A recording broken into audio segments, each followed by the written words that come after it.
Okay, we are live. We are live, and we both have control over everything now.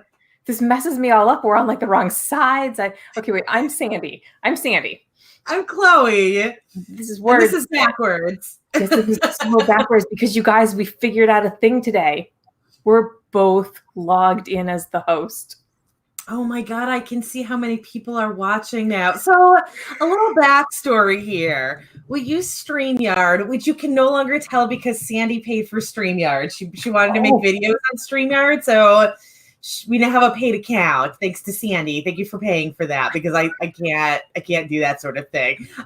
We even have our little logo at the top of the screen now instead of a duck. So we've got the paid account now. This actually has nothing to do with the paid account, though. It turned out that this whole time we've been logging into StreamYard under 2 different email addresses to do the exact same thing. We didn't discover this until I was told that I was running out of time because of all the extra sprints I've been doing lately.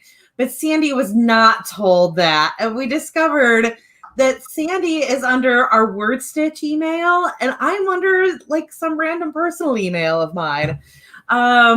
So this whole time that, like, you know, all those times, like just a couple days ago when my internet went out and Sandy had to like wing it as best as she could from her side.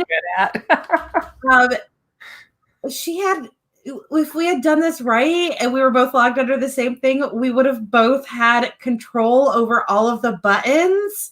And the only thing that would have changed is that I would not have been there. So I now have control over everything, and Sandy now has control over everything. And this is earth-shattering. Yes. It's amazing. It's also why we're on opposite sides of the screen right now, because I randomly logged in first, I guess. Who knows? But it's good. It's good. Also, okay, this like weird eye shiny thing I have here, I don't know why my eyes look like that. Things are fine here. I think I'm laughing so hard. And hello, the book place. And now you guys are not going to have any idea who is typing messages in when messages come from WordStitch. It could be either of us. Oh my gosh. We're going to have to log in, like, for reals with our own accounts if we want to. No, we're not. We're just going to both use that. Let's do that. I can just talk to you. I don't need to have a different account to talk to you.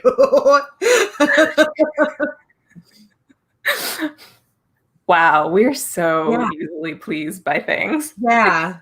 This probably isn't like the topic we should be going over when we are, 6 days? To Nano. Yeah, we're 6 days out from Nano. Nano starts on Sunday. I am doing Nano. Sandy is... I think I'm going to have a 1667 word count goal daily during Nano, but I'm not going to officially do it. Okay. So I don't have one project, but like, that momentum is so useful. So yeah, it's good. And there's all kinds of things going on. I am hosting on the official Nano channel, the actual NaNoWriMo YouTube channel. I'm doing that on Wednesday for an hour. It's weird because it's before Nano actually starts, and I feel like it's a weird time to be hosting word sprints on the actual Nano channel, but that's okay. Yes. No, wait. For rate today. So Chloe, what are you working on today? Are you nano prepping? Today, is that your dog just going ape on the door? On something. On a box. She's nesting. Oh, okay. So today I am done with all of the outlining for Nano. So I'm only prepping in the sense that I'm doing stuff that I need to get done before Nano starts. I am editing Verity right now. Okay, and I just finished my revisions for my infertility memoir. So I think I'm going to be proofreading my fantasy novel today.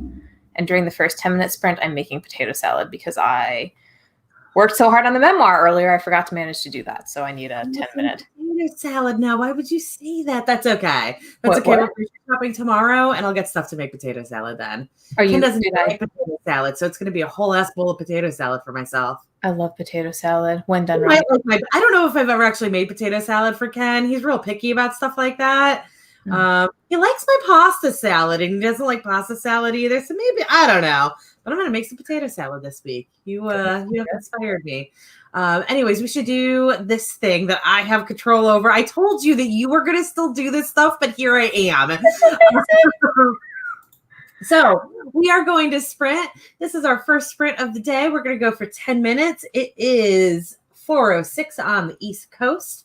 So we are going to write until 16 past. Good luck, everybody. And let us know what you're working on today in the comments.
Okay, we are back.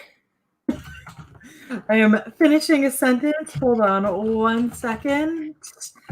All right, I barely made the deadline with that potato salad. I'm having an issue with this one scene.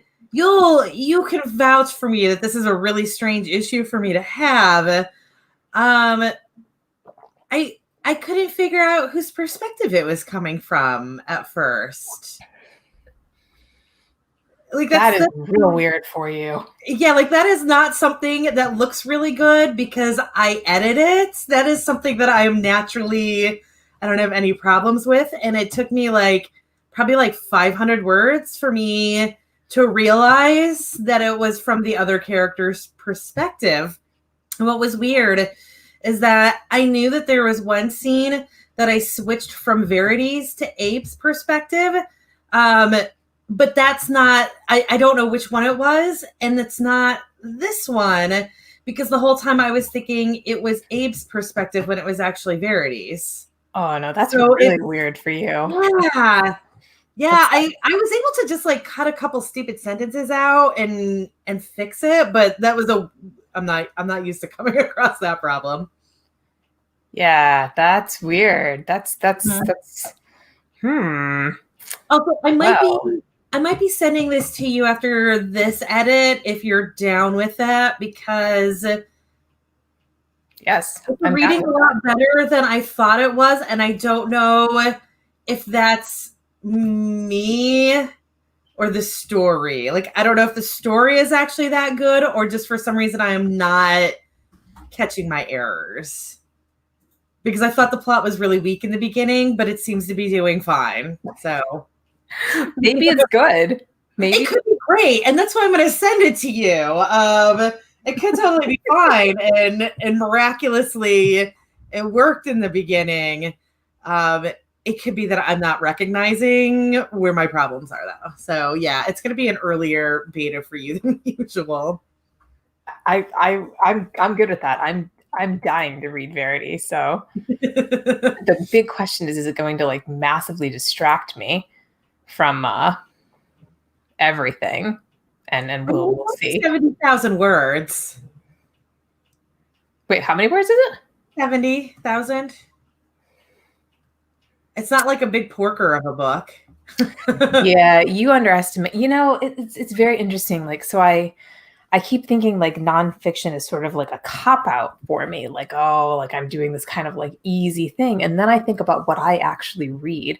I read nonfiction all the time because I can listen to it. I hardly ever read right this second because I'm so busy with my hands doing various, I'm cooking, I'm sewing, I'm cleaning, I'm organizing, I'm writing thank you notes, whatever it is that I'm doing around the house, I don't have just free time to sit down for hours and read. So, but Verity is my TV time.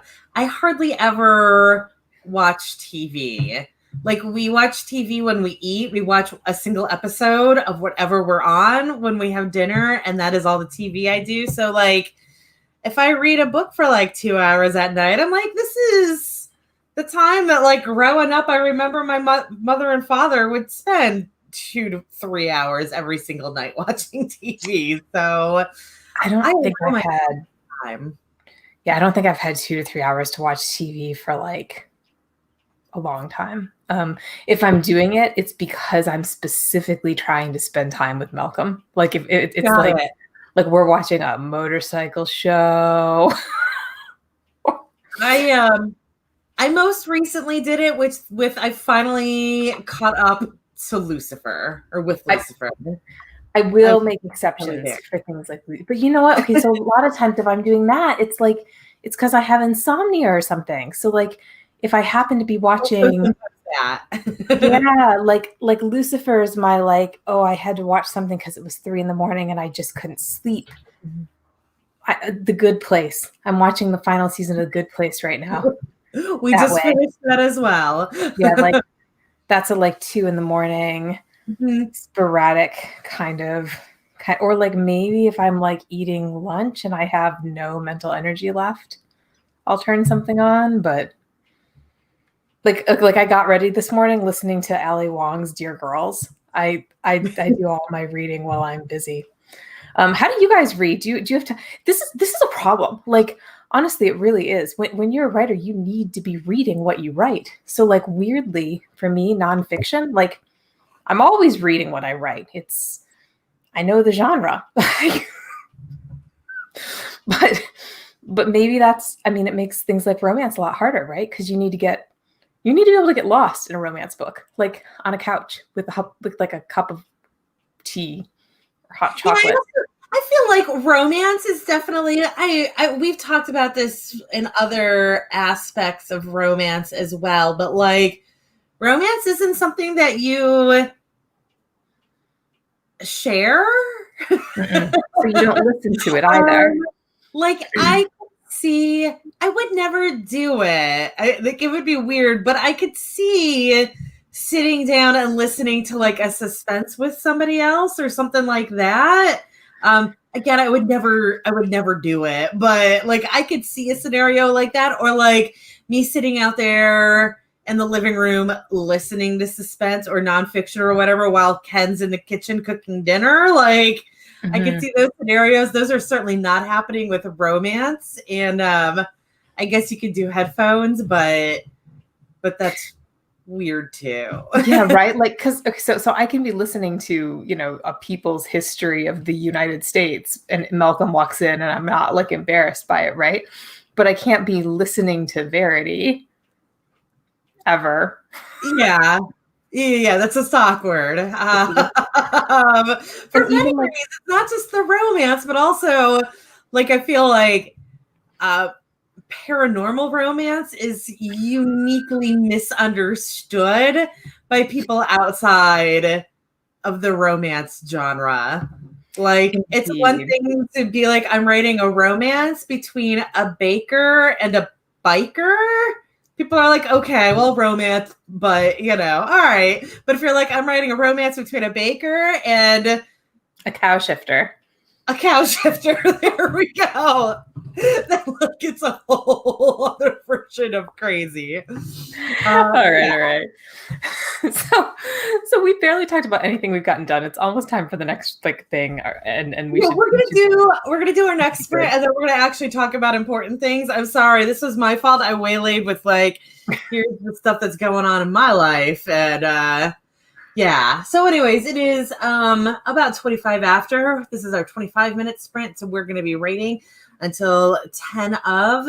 Good luck, everybody. Let us know how you did.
Okay, we are back.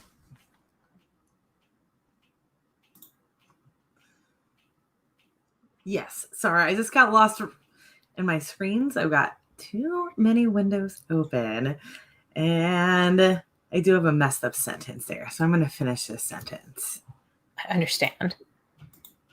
And if you're with us, let us know how you did. We're always interested in knowing. I'm really distracted right now too. I'm doing these like logistical things at the end of my book, like putting in the about the author page. That's fun than you would think. I just slapped a highlight on a thing that I need to fix on the next break. One of those things where I had just changed the paragraph before, which means that the what's the word for that? The transition makes no effing sense whatsoever. Yeah. I'm totally distracted also. Also, somebody commented about the cow shifters. Yeah. Yeah, I loved them. Oh God. They were insane. I love that series. I'm super excited for the next book. I know a lot of people are with shifters, but I love them. Cow shifters should totally be like a thing in the whole, I don't know. I feel like my life was not complete until I learned that there was such a thing as a cow shifter. And now I know, and you know, like wow. I get why the predators are the big animals in the shifter genre. I get it. I get why people would want their characters, because you know, like the thing with any, not just paranormal romance, but with really any romance whatsoever, is they're written for women and they're written for fantasy fulfillment, and like it's a lot easier to do that with a strong man than a weak man. Like whether it's real life or not, it doesn't matter. Certainly in like my real life, I guess I can't even compare it. I'm a lesbian, so obviously like, you know, I don't really have a good judgment on this to begin with, but so obviously like the masculine, the Fabio, the whatever is absolutely the norm in romance, and that certainly translates to shifters as well. And you want the like masculine, big, scary protector man. So shifters really stick to the wolves and bears and big cats and dragons. And I love when shifter authors don't follow that norm. And do gators. I loved the gators that she wrote as well. And she wrote an armadillo as well. The armadillo was a woman. And one of her series, it's like, I feel like it's one of the pack ones, but the pack is like a raven. There's like a fox and a bear and a raven and a wolf. And I'm like, I love that. I love that, like, there's a whole bunch of other things in there. The fox is so dorky, and I love him. I think we should clarify that in the cow shifters, at the very least, like, they were bulls. They were bulls. No, I mean, their mothers were apparently cows, which I think is, obviously, which I think is hilarious, but... And in the second book, only 2 of them are out. In the first book, she is human and he is a bull. In the second book, she is a cow, but she ends up in the bull shifter rider circuit, and her cow is a monster. So, like, so be careful what you wish for. Right. So I don't know. Also, I will say, like, I realize that this is not something that most people really know about unless they grew up in a rural area, but cows are vicious. Are they? Not bulls, but cows, especially when calves are involved. A cow will absolutely kill you. Not like biting or anything, but they are enormous and they will trample you. And In the wild, females have horns too. So Yeah. you learn something every day. Yeah, so like cows out in a field are totally cool, and like bulls definitely, like there's the testosterone or whatever issue that like bulls don't do well so much with other bulls. And it is a lot easier to piss a bull off, but like you can piss off a mama cow. Oh my god. I love this. So Remember right before this break when we said we were going to talk about writing, and now here we are? I think we should talk about some writing. we really should. We should do that. Yeah, so we didn't do a check-in yet. Oh my god, I am so sorry if you guys are hearing my phone beeping. I swear nobody texted me all day, or my computer. Nobody texted me all day, and now that I'm live, I just got like 17 messages in the last 2 minutes, and I apologize. Anyways, we didn't ask you guys at home if you guys are doing nano or not this year, but that's a really good thing to know right now. And the pronoun I, they don't make that joke in it, but there are a lot of you need to move jokes and stuff like that. No. It's one of those things where initially the person the joke is made to is like, no, don't do that. And then by the end, she's making the same stupid jokes. This is yeah. I feel, oh God, I leaned forward and here we go. I feel like jokes like that work in books as long as you set them up to be bad in the beginning and then become so bad that they're good again by the end.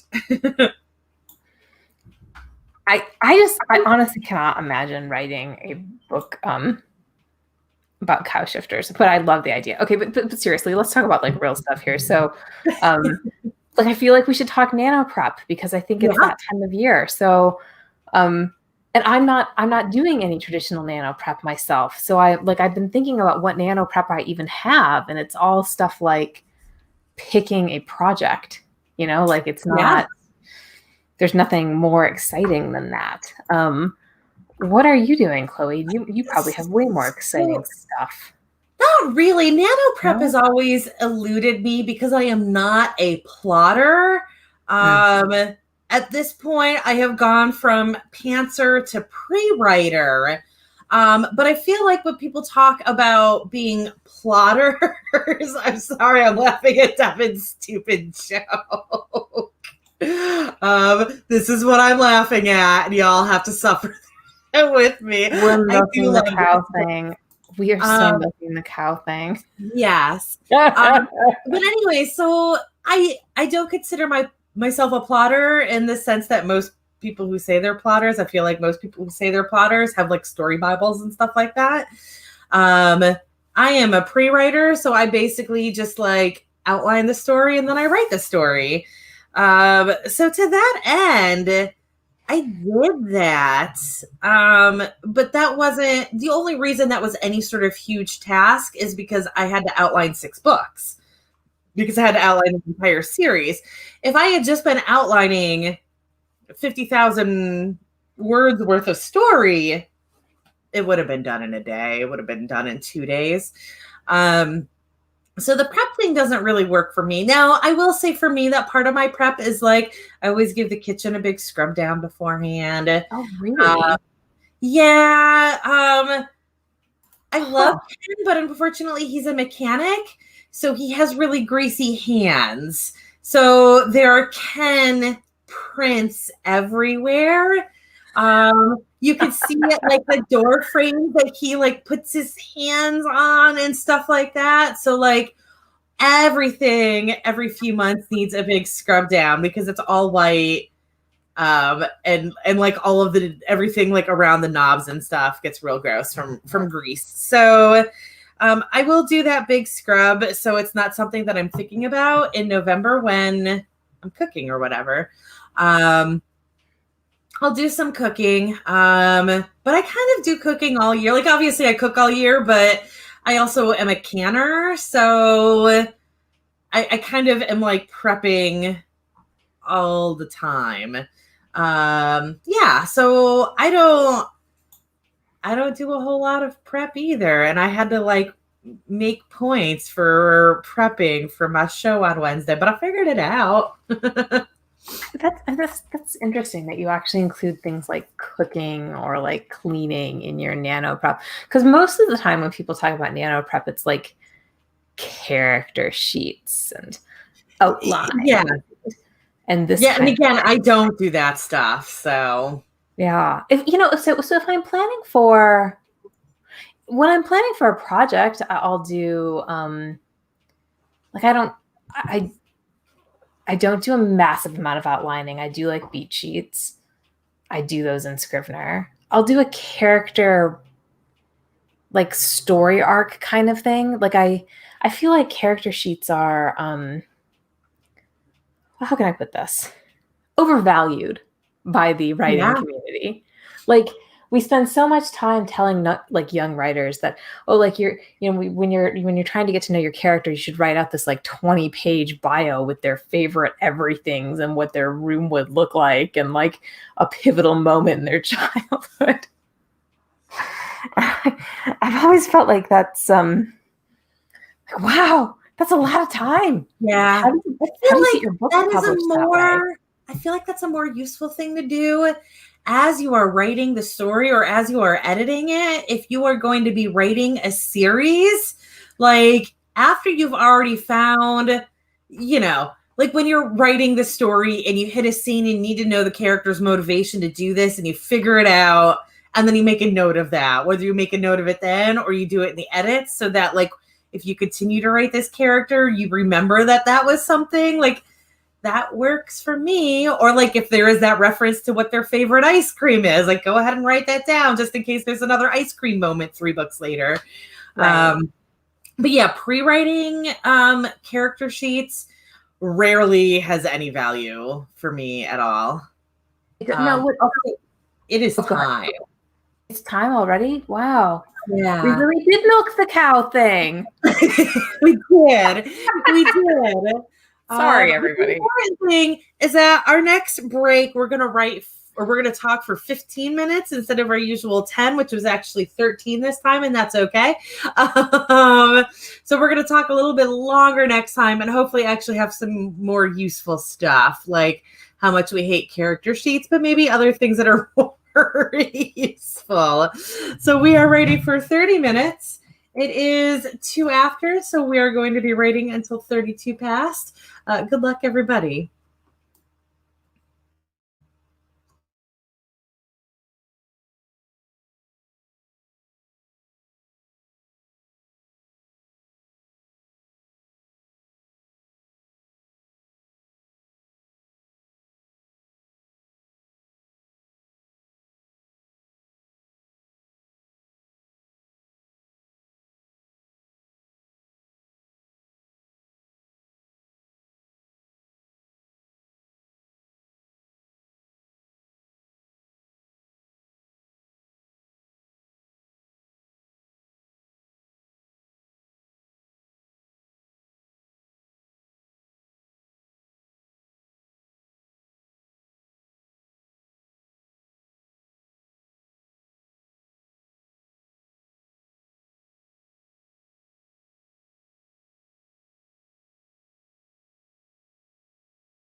All right, we're back.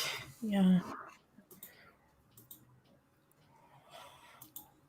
I think my book. Are we back, Sandy? Yeah. No. I just Okay, I think my little memoir is finished. I think I'm at the point where I can like read it to my husband. Nice.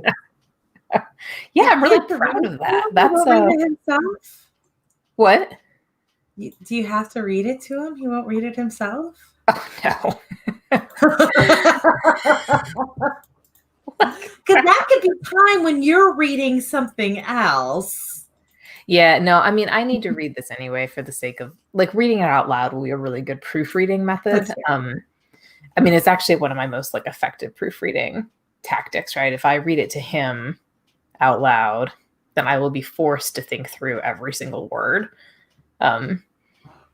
So I think it's fairly clean, but I mean, I wrote the thing in like 2 months, right? Like total. So it's, I mean, it's bound to have all kinds of problems in it that I will not find if I'm not looking really critically at it. But yeah, I feel I'm ahead of schedule, you guys. I plan to have that done by the 31st. I am like 5 days ahead of schedule. And that's a lot when you're planning to publish something in like 24 days. Like my publication date for this is November 24th. Not that I set a pre-order, but that's your goal.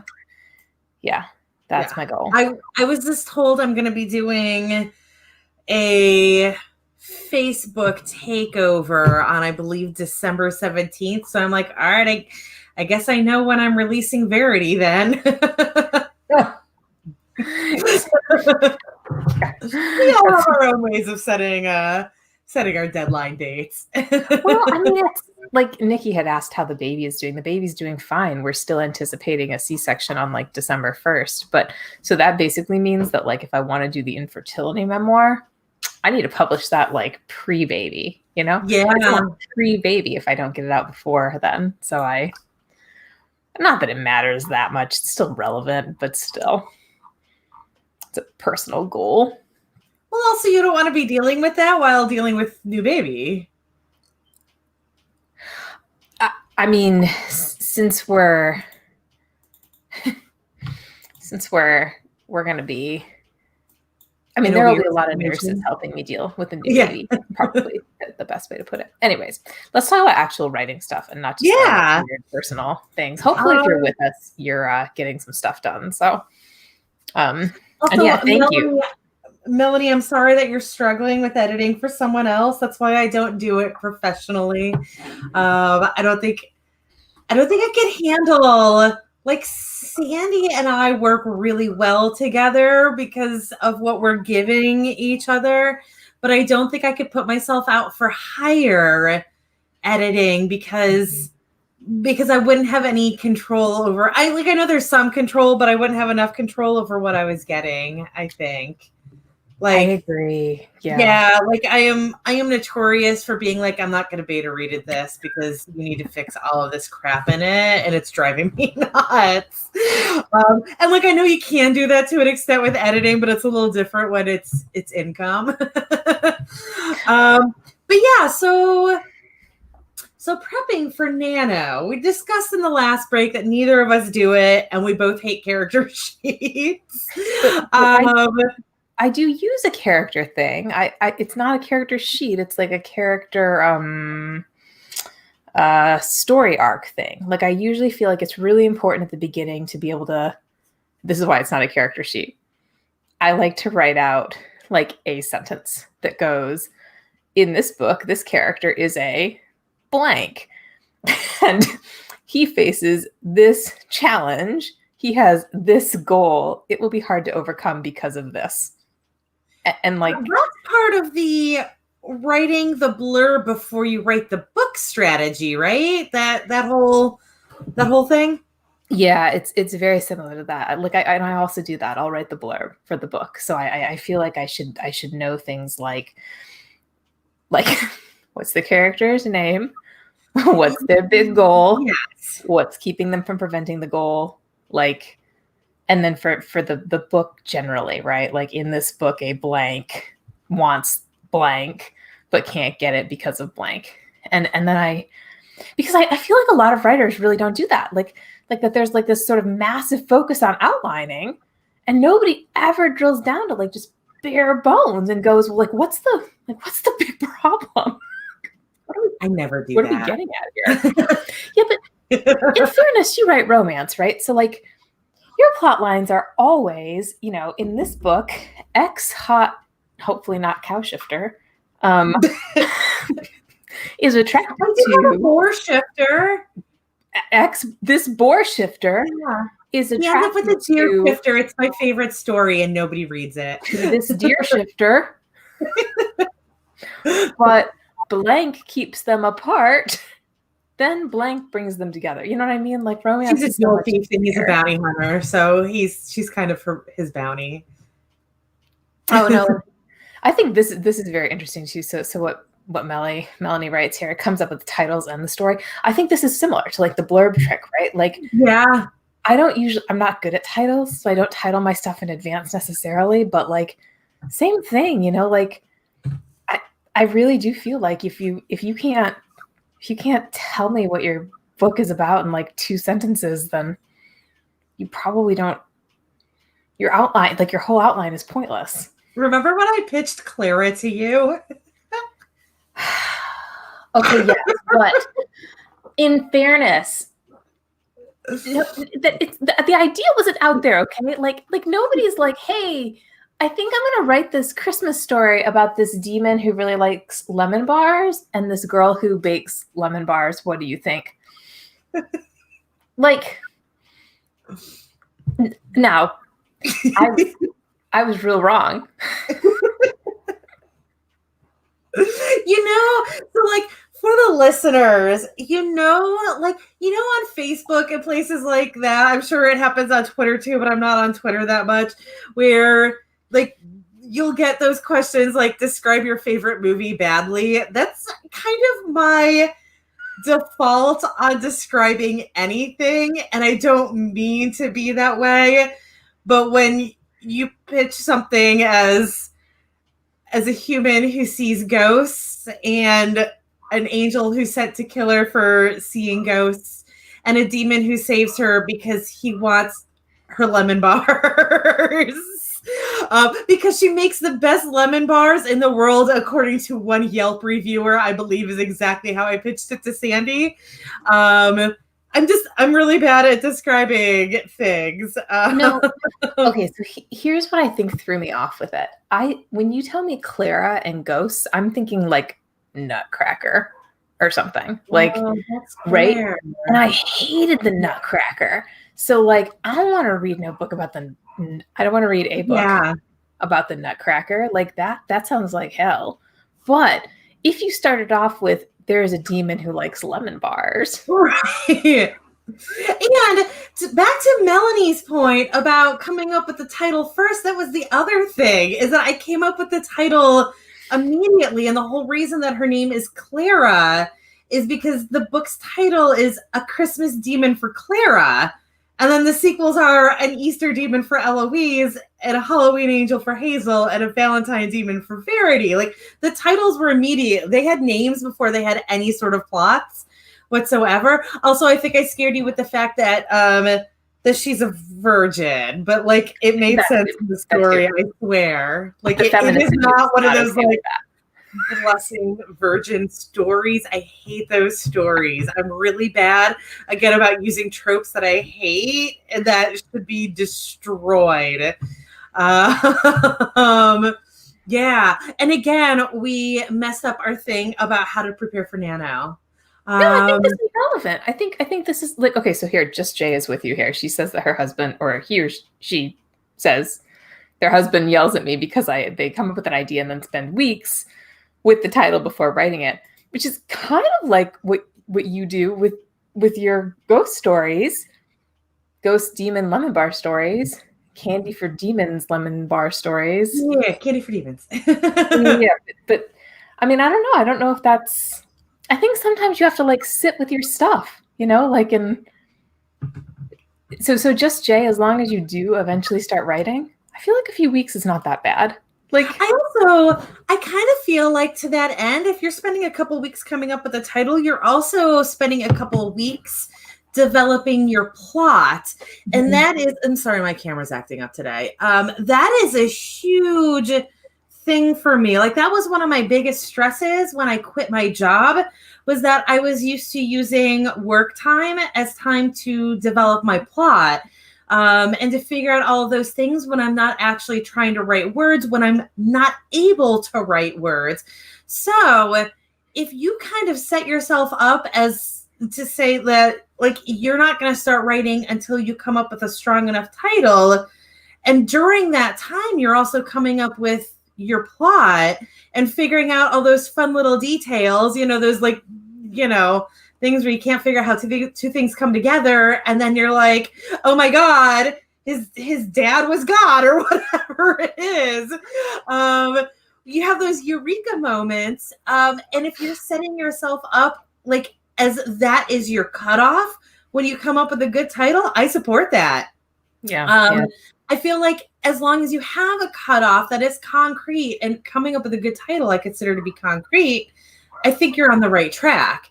It's like, you can edit things until the end of time, but like maybe have that cutoff, and the same with plotting, the same with everything along the way. Give yourself a concrete cutoff and go with it. Yeah, no, and I think this is totally, totally fair. And also fair to, I mean, the point that when you're when you're a full-time writer, you think writing is the only thing you're gonna do. No. Like you have to think. There's thinking. So which is why sewing is a great activity. You could totally plot. Right. I'm doing more cooking than ever now because like I can't sit here and write the entire time, but like I need to be working on stuff. You could totally quilt. Okay, we should do our next writing thing, shouldn't we? We should. I was trying to see what was going on with Nikki, and I apologize I didn't get to read it, but that's okay. I'll figure it out in a minute. Okay. We're going to go for 10 minutes this time. It is 4:45, so that is going to take us to 5 of. Good luck, everybody.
Okay, we are back. Woo. Yes. That was fast. Did that feel fast today? Yes, like the entire show felt fast today. Yeah. It did for me, but also in all fairness, I am editing. And the editing is going better than I thought it was going to go. Again, whether it actually is or not is up for question. We'll find out. But because of it, today absolutely flew by for me. It's craziness. Okay, but so we have like lots of stuff coming up, don't we? You're doing, is there Rise and Write tomorrow? There is, right? Yeah, I've got a write-in every flippin' day this week. Oh, Except Saturday. And I haven't scheduled the Sunday one yet, but there will be one on Sunday because it's the first day of Nano, and I feel like I need to do something with my wait, mom. you are doing, not like you're participating in, but you're like actually going to be. No, that I'm hosting. I'm hosting Tuesday, Thursday, Friday morning, 8 a.m. Eastern, the usual Rise and Write. And then I've got that official Nano stream on Wednesday at 4 p.m. Eastern that I am hosting. That's a lot of write-ins. Yeah. This is part of why I feel like I need some kind of Nano project. Like I don't have a specific book, but like there's so many sprints going on, and it kind of feels like wasteful to not take advantage of that for writing time, you know? Like, yeah. If sprints help you, then, or like if I guess write-ins, I do sprints like whether I'm at a write-in or not. Like I'm on Discord literally just for the sprint bots. But yeah, if write-ins help you, this is absolutely the month to be doing as much as possible. Yeah, absolutely. So lots of stuff. Oh, thanks, Devin. So apparently there is another stream going on. Hey, I think that moderator thing stuck, by the way. So good. Awesome. Good. Yeah, because Devin just posted a link. Perfect. Yeah. So join Zara's stream. Oh, you know what else is going on this week? So I think Nikki is doing a thing at the end of the week on Friday. Anybody else here run sprints where we should be like telling people about it? Let us know if you do. I believe Natalia might be doing Writer's Block Party on Wednesday in the morning. So lots of stuff coming up this week. And lots of stuff coming up next month. And so much. Chloe, we need to have topics for next month so that we don't end up talking about like Dearborn cow shifters for like entire breaks. I mean, I feel like, especially if you do ultimately do Nano as well, we're just going to have that to talk about. Yeah, well, okay, we'll think about it. If you guys have a topic you want us to cover during Nano, let us know. Because I feel like at writing sprints, at least for me, on the breaks, I actually take breaks when other people are doing them. Like I need to like go take real breaks, get water and stretch and everything, and like make potato salad. You can't do it when you're hosting, right? So when you're hosting, you assume people are just watching you during the breaks. God, I hope most of you are like going and doing some stuff. But if you have topics and you are watching us, let us know. Yeah. Yeah. Let us know. We know a whole bunch of stuff. We're handy. we're somewhat handy. We think we're somewhat handy. We have a lot of writing experience between us, and we also have a fair amount of self-publishing experience between us, and we know an array of programs. Indeed. We can tell you many things we've made mistakes on. Yeah. And it looks like Words Fall Writes does streams. Also, Nicole Swanson in the chat does do streams and has a sign-up sheet right now. So go find that. Anything else, Chloe, that we should cover before we let people go? No, I think that's everything. You guys have a good evening or whatever time of day it is for you where you are. Awesome. All right. Yeah. Thanks, everyone. Bye, guys. Bye. Oh, God, who's closing us? Oh, wait.